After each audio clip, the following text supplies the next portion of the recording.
Paper Bag Princess. Story by Robert Munch. Art by Michael Martchenko. The Paper Bag Princess.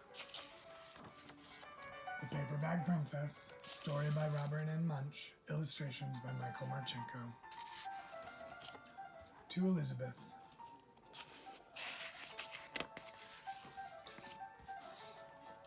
Elizabeth was a beautiful princess. She lived in a castle and had expensive princess clothes. She was going to marry a prince named Ronald.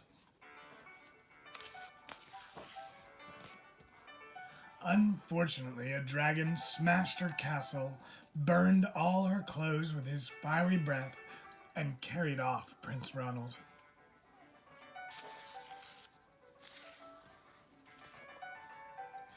Elizabeth decided to chase the dragon and get Ronald back. She looked everywhere for something to wear, but the only thing she could find that was not burnt was a paper bag. So she put on the paper bag and followed the dragon. He was easy to follow because he left a trail of burnt forests and horses' bones. Finally, Elizabeth came to a cave with a large door that had a huge knocker on it. She took hold of the knocker and banged on the door. The dragon stuck his nose out of the door and said, "Well, a princess. I love to eat princesses, but I have already eaten a whole castle today. I'm a very busy dragon. Come back tomorrow." He slammed the door so fast that Elizabeth almost got her nose caught. Elizabeth grabbed the knocker and banged on the door again. The dragon stuck his nose out of the door and said, "Go away! I love to eat princesses, but I've already eaten a whole castle today. I am a very busy dragon. Come back tomorrow." "Wait!" shouted Elizabeth. "Is it true that you are the smartest and fiercest dragon in the whole world?" "Yes," said the dragon. "Is it true," said Elizabeth, "that you can burn up 10 forests with your fiery breath?" "Oh, yes," said the dragon, and he took a huge deep breath and breathed out so much fire that he burnt up 50 forests.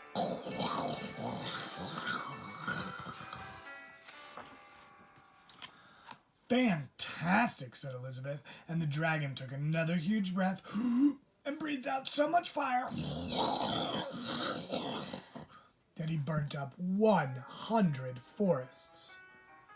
"Magnificent," said Elizabeth, and the dragon took another huge breath. But this time, nothing came out. The dragon didn't even have enough fire left to cook a meatball.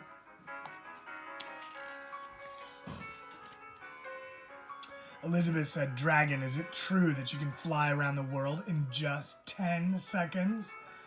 "Why, yes," said the dragon, and he jumped up and flew all the way around the world in just 10 seconds. He was very tired when he got back, but Elizabeth shouted, "Fantastic! Do it again."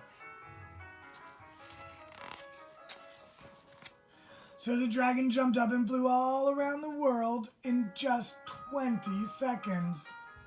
When he got back, he was too tired to talk, and he lay down and went straight to sleep.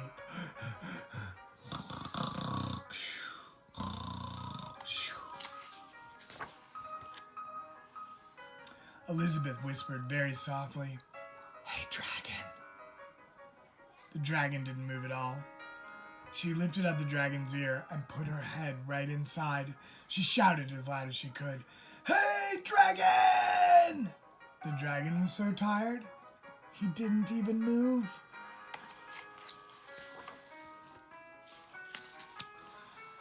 Elizabeth walked right over the dragon and opened the door to the cave.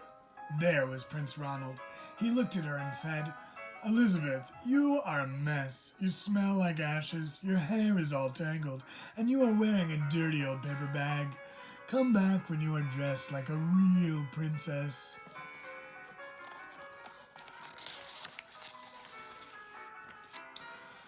"Ronald," said Elizabeth, "your clothes are really pretty, and your hair is very neat. You look like a real prince, but you are a bum. They didn't get married after all.